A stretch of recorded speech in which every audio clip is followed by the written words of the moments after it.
공부에 열중하고 있는 윤석이가 갑자기 수업 도중 책을 들고 나가버린다. 도대체 무슨 일인 걸까? 안에서 좀 졸려가지고 서 있어서 하면 집중도 잘 되고 졸음도 깨가지고 되게 좋아요. 밀려오는 잠을 쫓기 위한 방편으로 복도에 서서 수업을 듣는 윤석이. 잠도 피곤도 공부를 향한 그의 열정을 이길 수 없다. 밤 12시 학교 자습실이 끝나는 시각. 그제서야 집으로 돌아가는 윤석이.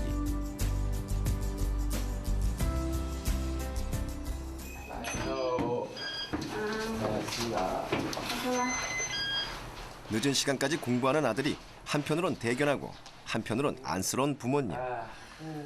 자신의 목표를 향해 쉼없이 달리는 윤석이에게 격려를 아끼지 않는다. 예상도 못했는데 갑자기 저렇게 공부도 잘하고 그러니까 뭐 예쁠 수밖에 없지 않겠어요? 늦은 시간까지 윤석이를 기다리는 건 짧게라도 함께 대화를 나누기 위해서다. 최근엔 윤석이의 대학 진학 문제가 주요 화제다. 서울대가 내신 환산 점수가 75점부터 한 78점까지는 가능하거든. 고3 아들 돈 쓰니까 어쩔 수 없이 제가 자꾸 관심을 갖고 그러니까 뭐 찾게 되더라고요. 좀 잘 되는 그런 걸 보고 싶으니까 제가 조금이라도 도움이 돼야 되지 않을까 그렇게 생각을 하고 계속 뭐 좀 찾아보게 됐어요. 집에 돌아와서도 손에서 책을 놓지 않는 윤석이. 고등학교에 올라와서 시작한 공부. 남들보다 늦었다고 생각하기에 항상 긴장의 끈을 놓지 않고 있다. 혹여 공부에 지칠 때나 해이해질 때면 자신의 성적표를 꺼내보며 스스로를 다잡는다. 모의고사 봤을 때 제일 잘 나온 성적표예요. 항상 이걸 보면서 이 더 잘 나온 성적표를 만들기 위해서 이걸 넘어보자, 한번 갱신을 또 해보자 이런 생각으로 더 열심히 노력하려고 노력하죠. 공부를 시작한 지 2년 만에 얻은 전국 상위 0.3%. 현재 1등급을 유지하고 있지만 중학교 때만 해도 꿈도 못 꿀 성적이었다. 중학교 때까지만 해도 전교 200등 막 이랬었는데 그때 같았으면 꿈도 못 꿨을 상황이잖아요. 그래가지고 항상 보면서 느끼면 되게 감개무량하고 막 그 감정도 북받쳐오고 막 그래요. 어릴 때부터 성악을 전공한 어머니 덕분에 음악을 접하며 자랐던 윤석이. 노래 소질이 있었던 그는 중학생이 되자 막연히 가수를 꿈꾸기 시작했다. 중학교 때 꿈은 가수였어요. 되게 중학교 때 봤을 때는 이제 가수들이 무대 위에서 열정적으로 노래 부르고 호응 같은 것도 되게 많이 받고 인지도도 되게 높았어가지고 그런 걸 보면서 되게 가수가 되고 싶다 이런 걸 되게 많이 느꼈어요. 그 직업에 되게 매료됐었고 한창 이제 정말 그게 매진하고 싶어가지고 공부도 놓을 정도로 되게 많이 매료가 됐었죠. 중학교 1, 2학년 시절 반에서 5등 안에 들었던 윤석이의 성적은 중3이 되자 급격하게 떨어지기 시작했다. 가수라는 꿈을 위해서 공부를 포기한 것이다. 석차를 보니까 뭐 201등, 388등도 있네요. 481명 중에 그런 성적들이 몇 개가 보이네요. 그냥 공부를 안 하겠다고 해서 그 이유가 너무 궁금했어요. 그래서 아이하고 얘기를 좀 해봤더니 이때 이제 가수의 꿈을 키우고 있었나 봐요. 노래만 잘하면 된다고 생각한 윤석이는 다니던 학원도 끊고 공부를 멀리하기 시작한다. 공부 대신 하루 종일 노래 연습에만 몰두했다. 젖은 지붕 밑에도 노래를 잘하고 싶으니까 노래 연습만 하고 그러다 보니까 이제 공부에서 점점 더 멀어지게 된 거예요. 그래가지고 하루에 거의 이제 공부는 거의 안 하고 집에 오면 맨날 그냥 노래만 부르고 막 이런 식이었어요. 그러니까 아이들이 보는 눈은 TV에 모니터에 비춰진 그 모습, 그 화려한 모습 뒤에 정말 그 어려움과 그 고통을 수반해야 된다는 걸 아이들이 모르고 있잖아요. 가수는 제가 생각할 때는 그러니까 최고의 가수가 될 가능성을 안 보였어요, 사실. 연예인의 화려함만을 쫓아 가수가 되겠다는 아들이 못마땅했던 엄마. 부모님이 자신을 이해하지 못한다고 생각했던 윤석. 점점 갈등은 심해지기만 했다. 공부를 하고 나서 그 다음에 해도 늦지 않다고. 대학 가서 해도 늦지 않다고. 윤석아. 결국 윤석이는 극단적인 선택을 하고야 만다. 그때 엄마랑 한번 심하게 부딪히고 나서는 그때 정말 욱하는 마음으로 생전 처음으로 이제 가출을 시도했었죠. 충동적인 가출. 자신의 꿈을 위해 무작정 찾아간 기획사. 하지만 아무런 준비도 되어 있지 않던 윤석이를 누구도 반기지 않았다. 거리를 헤매며 보낸 24시간. 윤석이는 부모님의 소중함을 뼈저리게 깨달았다. 잘 때도 없고 있을 때도 없고 그렇다고 가수를 이제 나가서 집 나가서 당장 엔터테인먼트 간다고 가수가 되는 것도 아니고 그러다 보니까 이제 갈 데도 없고 너무 힘들어가지고 결국에는 다시 24시간 만에 집으로 돌아오게 됐죠. 몽둥이로 그냥 한번 뭐 더 굉장히 때려주고 싶었는데 그러니까 그것도 참기가 굉장히 어려웠어요. 어려웠는데 또 때리지를 못하겠더라고요. 그래서 안 때렸을 뿐이지 막 진짜 때리고 싶었어요. 윤석. 너 어떻게 된 거야? 아빠는 그냥 겉으로 무뚝뚝하게 왔니? 이런 식으로 했는데 엄마는 이제 울음을 참지 못하시고 그때 저한테 매를 대셨더라고요. 맞을 때 육체적인 아픔보다는 되게 가슴으로 저도 많이 울었어요. 엄마가 그렇게 우시는 걸 처음 봤었거든요. 그래가지고 이게 내가 진짜 잘못하고 있는 걸지도 모르겠다 이런 생각이 되게 많이 들었었어요. 부모님은 일단 윤석이에게 음악 공부를 시켰다. 꿈을 위해서 많은 노력이 필요하다는 것을 스스로 깨닫게 하기 위해서였다. 막무가내로 맡기보다는 얘는 늘 이제 본인이 이해를 할 수 있게끔 얘기를 해줘야 되는 아이라 우선 해보라 그랬어요. 피아노도 쳐보고 그리고 음악 이론도 좀 해보고 해본 이후에 다시 얘기하자고 했어요. 예, 채 한 달도 안 돼서 포기하더라고요. 이게 그냥 노래만 잘 부른다고 되는 게 아니라 그 음악의 이론 이런 거에 화성학 같은 걸 알아야 작곡 같은 것도 잘 하잖아요. 근데 이런 거를 알려고 하니까 정말 한도 끝도 없이 어려워가지고 정말 더 이상은 못하겠다 싶어가지고 어쩔 수 없이 포기했어요. 아버지는 매를 들고 혼내는 대신 윤석이와 소통하기 위해 끊임없이 대화를 나눴다. 하지만 윤석이는 구체적인 목표의식이 없었다. 아버진 그것이 공부를 못하는 것보다 더 큰 문제라고 생각했다.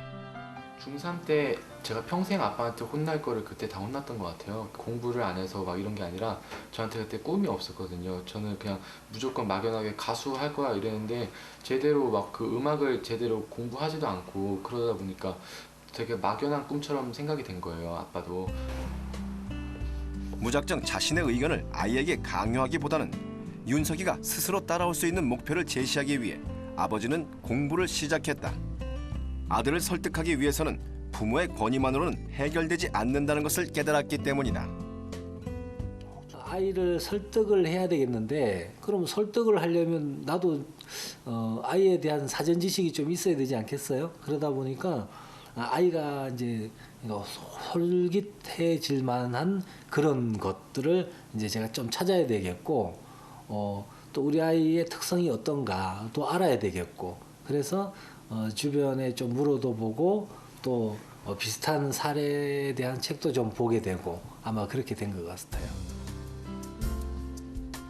아버지는 윤석이에게 자신의 적성과 능력을 마음껏 펼칠 수 있는 직업군에 대해 알려주고자 했다. 그러기 위해서는 윤석이가 어떤 직업에 맞는 성격과 능력을 가지고 있는지 먼저 파악해야 했다. 그렇게 찾아낸 것이 금융 분야였다. 이제 연구를 좀 했어요. 제 나름대로 아이들에 대한 특성, 뭐 성격, 성격이 분명히 금융 부분에 맞아요. 금융에 대해서 이제 제가 좀 공부를 하고 그리고 금융에 대해서 아이한테 이제 얘기를 해주기 시작했어요. 뭔가 뭐 더 잘할 수 있는 것이 아마 있을 텐데. 자기 스스로가 느껴야 인정을 하는 아이니까. 그렇지, 느껴야 돼. 윤석이의 미래에 대해 충분히 고민한 아버지는 목표를 확실히 심어주기 위해 12년간의 계획을 담은 계획표를 만들었다.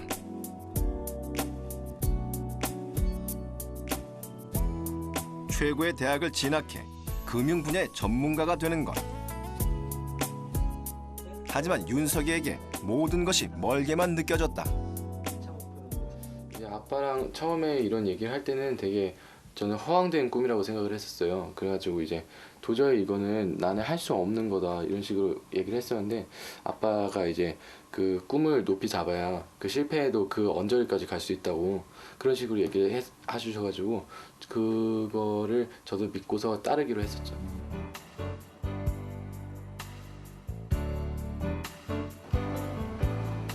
방황의 기간을 보내고 다시 시작한 공부. 하지만 1년 가까이 공부를 손에서 놓다 보니 책상 앞에 앉아 있는 것 자체가 힘들었다.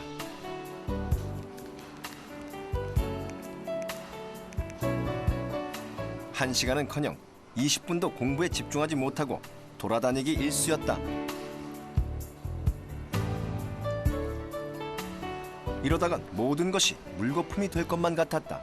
공부가 너무 안 됐어요. 정신 집중도 제대로 안 되고 잡생각 같은 것도 계속 나고 이제 앉아 있는 것 자체가 고통스럽거든요. 윤석이는 자신의 문제점을 분석했다. 끈기와 인내, 집중력 부족이었다.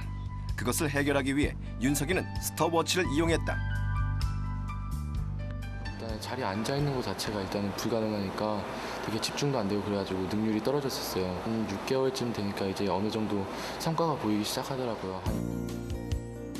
무조건 앉아있는 시간이 아닌 제대로 집중한 시간만을 기록했다. 스스로를 경쟁 상대 삼아 시간을 점점 늘려나갔고 1년 후 집중력과 끈기가 크게 향상됐다. 한 20분 앉아있던 것도 이제 한 40분 정도 계속 앉아있을 수 있고 그렇게 하다 보니까 이제 점점 성적 같은 것도 좀 눈에 드러나게 올라가기 시작을 했었어요. 그래가지고 한 학기 정도 지나고 나니까 이제 좀 어느 정도 그게 자리가 잡히더라고요. 일단 공부하는 마음가짐과 자세가 갖춰지자 윤석이는 수학에 모든 시간을 할애했다. 하루 6시간 넘게 수학에만 매진했지만 고1 첫 시험에서 수학 성적은 여전히 중위권에서 벗어날 줄 몰랐다. 첫 시험에서 수학이 4등급이 나왔었어요. 제가 12년 계획을 세웠었는데 거기에다가 하버드, 서울대 막 이런 식으로 써놨었거든요. 근데 그곳을 가고 싶은데 정작 내 현실은 수학이 4등급이 나와버리니까 정말 좌절밖에 할 수가 없었죠. 때마침 수학 만점 친구와 짝이 된 윤석이. 일단 친구의 문제풀이 방식을 유심히 지켜보며 그의 공부법을 꾸준하게 관찰했다. 그것은 바로 문제를 꼼꼼히 푸는 것이었다. 일단 그 친구 스타일은 되게 천천하고 꼼꼼하게 수학을 보는 거였어요. 저 같은 경우는 되게 빨리 그냥 대충 하고서 넘어가는 식이었는데 그 친구는 풀이 과정까지 완벽하게 이끌어내려 애쓰고 그 지문 문제 하나하나까지 동그라미 쳐가면서 되게 문제의 개념이나 본질을 파악하려고 했더라고요. 문제 푸는 방법과 요령을 익히기 위해 윤석이는 친구와 같은 문제집을 사서 똑같은 방식으로 수학 문제를 풀기 시작했다. 한 문제 한 문제 꼼꼼히 읽고 풀어가며 수학의 개념과 풀이 방법에 대해 공부했다. 그래도 모르거나 틀리는 문제는 친구가 귀찮아할 정도로 자주 질문했다. 이렇게 했을 때 상당히 질문을 많이 했어요. 너무 많이 해서 제가 좀 귀찮아질 정도로 아침에도 하고 막 저녁에도 막 수시로 막 해왔고요. 시험 기간에는 좀 자제해 달라고 할 정도로 많이 했어요. 친구한테 물어봐서 듣는 게 되게 효과적이라고 저는 생각했거든요. 왜냐면은 그게 해답지를 보는 것처럼 그 시각적으로 자기가 읽고서 그걸 그냥 아는 거는 그 친구한테 청각적으로 들으면서 그렇게 이해하는 것보다 능률이 되게 떨어져요. 수학 문제를 꼼꼼히 파악하고 풀이 과정을 모두 적어가며 잘못된 부분을 찾는 친구 태근이의 방법. 문제 자체를 잘못 이해해 답이 틀리기 부지기수였던 윤석이에게 최고의 공부 방법이었다. 답만 딱 구하는 게 중요한 게 아니라 문제 출제자가 도대체 어떤 의도를 갖고서 이거를 문제를 냈는지 알아내는 게 제일 중요해요. 줄이나 동그라미를 쳐가면서 보다 보면은 이게 어느샌가 단서 같은 거를 발견할 수 있어가지고 이걸 통해서 문제자가 이걸 의도했구나 이거를 딱 유추할 수 있게 되는 거죠. 이를테면 문제에 쓰여있는 공식과 답을 구할 때 요구되는 공식이 다른 문제에서 어떻게 문제를 풀어야 하는지 파악할 수 있게 된 것이다. 로그가 써있다고 해서 로그 문제가 아니라 결국에는 피타고라스 정리를 이용해서 A가 제일 크다는 걸 알아낼 수 있어야 되고, 이 식이 제이 코사인 법칙의 식과 되게 유사하다는 걸 발견하고서 최대의 각인 A를 구할 수 있어야 되는 게 두 번째 관건이에요. 그렇기 때문에 이거는 겉으로 보이는 로그의 의미로만 생각할 수 있는 게 아니라 이 출제자의 의도, 즉 이면적 의미인 피타고라스 정리와 제이 코사인을 이용해가지고 잘 풀 수 있느냐 없느냐가 되게 이 문제의 중요한 관건인 거죠. 윤석이는 문제를 자세히 읽고 문제 속 출제자의 의도를 제대로 파악하는 것이 중요하다고 말한다. 이렇게 실력을 쌓아가자 이제 다른 친구들이 윤석에게 수학 문제를 물어보는 역전 현상이 일어났다. 모르는 문제를 물어보는 것도 도움이 되었지만 가르쳐주는 건 역시 큰 도움이 되었다. 윤석이는 드디어 수학 성적을 2학년에 올라오며 4등급에서 1등급으로 올릴 수 있었다.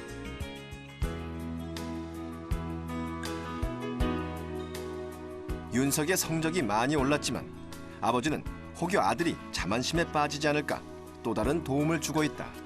윤석이하고 이제 얘기는 많이 했지만 얘기를 하다 보면 그러니까 아무리 어린 윤석이어도 자존심 상할 수도 있고, 그래서 그 자존심이 상하지 않은 범위 내에서 어떻게 내 마음을 전달할 수 있을까, 이제 그거를 생각을 하다가 제가 화장실 가서 볼일을 볼 때게 옆에 이러 보니까 벽이 좀 허전하더라고요. 그래서 우리 아들도 볼일을 볼 때 이 벽을 이제 바라볼 수 있을 텐데, 그러면 이 벽에다가 내가 너한테 메시지를 남기면 좋겠다, 이제 이런 생각을 하고. 한창 예민한 시기, 아이에게 부모의 생각을 직접적으로 전달하는 것보다 좀 돌아가더라도 글을 이용해 윤석이가 스스로 느끼고 생각할 수 있도록 한 것이다. 말로 전해지면 뻔한 잔소리 같지만 글로 읽게 되면서 좀 더 깊게 생각하게 되는 계기가 되었다. 만약에 그 부모님이 저한테 야 너 좀 겸손해라, 아니면 너 좀 더 열심히 노력해라 이러면은 되게 자식된 입장으로서 괜한 반발심 같은 것도 좀 있었을 거예요. 근데 이런 식으로 아빠가 딱 간접적으로 이렇게 저한테 우회적으로 보여주시잖아요. 그러니까 오히려 자식으로서 이런 도전감 같은 것도 훨씬 덜하고 따르고 싶다는 되게 마음 같은 것도 되게 많이 들어요. 윤석이가 넘어야 할 또 하나의 산이 있었다. 유난히 싫어했던 언어 영역. 중학교 때부터 성적도 가장 나쁘고 집중도 안 되던 과목이었다. 저는 정말 국어 과목을 정말 제일 싫어했거든요. 그래가지고 중학교 때는 국어에서 8, 90점 넣어본 적이 거의 없었고, 그 고등학교 1학년 모의고사에서도 처음 보였을 때는 한 3, 4등급 막 이 정도 나왔었어요. 그런 윤석이가 변할 수 있었던 계기는 바로 선생님이었다. 부여하는 게 아니라 네. 한번 해보자. 네. 하자는 자연의 조언이나 소통. 학교의 인기 스타였던 국어 선생님께 잘 보이기 위해 공부를 시작했다. 선생님한테 이제 잘 보이고 싶은데 학생으로서 이제 잘 보이려는 거는 공부 잘하면 선생님한테 제일 사랑받잖아요. 선생님한테 또 질문을 자주 하러 갈 구실이 필요하니까 그것 때문에 오히려 더 열심히 언어를 해가지고 일부러 틀리기는 좀 뭐하잖아요. 딱 일부러 틀린 건지 티가 확 나니까 그래가지고 그냥 아예 더 모르는 게 많아질 수 있도록 언어를 많이 풀었었어요. 선생님께 사랑받기 위해 시작한 공부. 시험을 준비할 때도 다른 과목은 2~3개의 문제집만 풀 때 언어 영역은 5~6개의 문제집을 풀었다. 그런데 이렇게 문제집을 풀다 보니 언어 영역의 공부 방법이 조금씩 보이기 시작했다. 되게 언어는 감각에 되게 많이 의존하는 경향이 있는 것 같아요. 그래가지고 그 감각 싸움이다 보니까 그 감각을 하루라도 안 하게 되면은 잃어버리게 되거든요. 그래가지고 저 같은 경우에는 그냥 많지는 않지만 하루에 6지문씩 꼬박꼬박 매일 했었죠.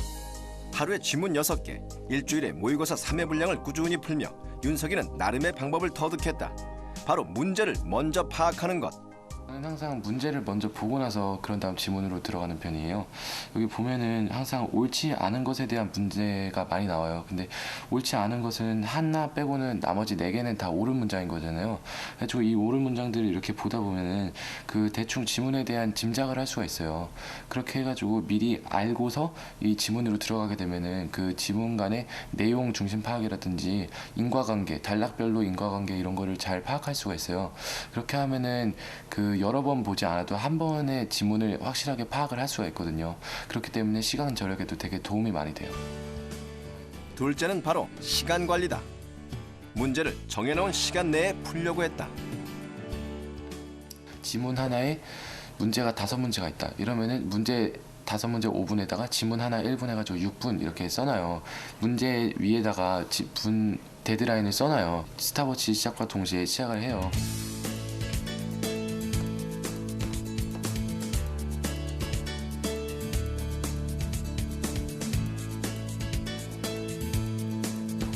윤석이의 언어 영역 공부법은 먼저 문제를 꼼꼼히 읽고 그 문제에 해당하는 지문에 대한 정보를 미리 얻었다.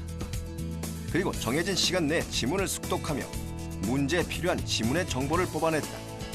그렇게 하면 빠른 시간 내에 정확히 문제를 풀 수 있어 언어 영역의 점수를 올리는 데 많은 도움이 되었다.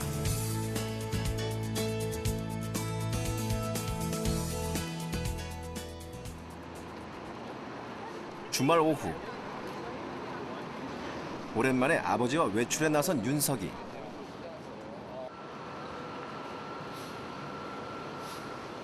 아버지와 바쁜 시간을 쪼개 이곳을 찾은 이유는 윤석이의 꿈을 위해서다. 그 목표가 명확하다면 그 다음에는 이제 국내 유수의 인터넷 쇼핑몰을 일군 대표와의 대화를 통해 윤석이가 미래에 대한 더 큰 그림을 그릴 수 있도록 자리를 마련한 것이다. 공부하기도 바쁜 와중에 낭비라고 생각될 수도 있지만 윤석이는 이런 만남을 통해 좀 더 자신을 다잡는 계기가 된다고 생각하고 있다. 공부를 왜 해야 되는지에 대해서 자기 생각을 잘 정리하는 게 제일 중요하죠. 그게 동기인데, 공부를 하는 동기인데, 그러니까 그 동기가 스스로의 생각이 명확하면 명확할수록 그러니까 내가 앞으로 이렇게 살아봐야겠다, 아니면 어느 학교를 가서 어떤 공부를 해서 어떻게 해야겠다 라고 하는 어떤 큰 그림을 가지고, 그게 이제 꿈 같은 것인데, 그런 동기가 명확할수록 그 자발성이라는 것이 사실 힘을 발휘하게 되는 것이죠. 처음에는 이제 좀 그냥 귀찮게 그냥 공부 열심히 하면 다 잘 되겠지 이러면서 그런 사람들 왜 만나 이런 생각도 되게 많이 했었는데, 이제 점점 만나면 만날수록 내가 모르는 세계가 있다는 거를 확실히 깨닫게 되고, 그리고 이제 내가 정말 구체적인 이상형인 거잖아요. 그래가지고 그런 걸 볼 때마다 되게 자극 같은 것도 많이 받고, 그러면서 더 공부를 열심히 할 수 있게 되는 그런 계기가 되곤 하죠. 매일 공부만 하다 보면 체력이 떨어질 수 있기에 시간이 될 때마다 함께 운동을 하는 부자. 윤석이 아버지는 아들에게 권위적인 부모보다는 언제든지 편하게 대화를 나누는 친구 같은 부모가 되고 싶어한다. 또한 아들이 확고한 목표를 갖고 달려나갈 때 물질적인 도움도 중요하지만 무엇보다 정신적인 도움을 주어야 된다고 생각한다. 그러기 위해서 아버지는 끊임없이 노력하고 있다. 그 현대사회에서 금융 분야가 되게 각광을 받고 있어요. 최근에서도 미국 모기지 사태에서도 봤듯이 한 나라의 경제가 그 세계적으로 많은 영향을 미치거든요. 그것처럼 오늘날 그 금융 분야가 되게 중요한 자리를 차지하고 있는데, 저는 이 금융 분야에서 안정화를 꾀하고 그 금융 분야의 건전한 발전을 이루는 데 앞장서고 싶어요. 어차피 내가 가야 될 길이라면 하여튼 최고를 지향하자. 그래서 그 목표로 해서 가자. 가다 보면 어느 정도 자기가 원하는 목표를 이루지 않을까. 마지막에 결국은 이 목표를 만일에 못 이룬다 하더라도 그 바로 밑에 목표는 이루지 않을 건가, 이런 생각을 가지고 하여튼 최고를 목표로 가자, 이렇게 설득을 했어요. 막연히 가수를 꿈꾸던 소년. 하지만 아버지의 도움으로 자신의 목표를 세우고 피나는 노력을 통해 현재 성과를 이룬 윤석이. 그처럼 자신의 꿈에 대해 치열하게 고민하고 힘차게 달려나간다면 자신의 목표에 좀 더 가까이 다가갈 수 있는 발판을 마련할 수 있을 것이다.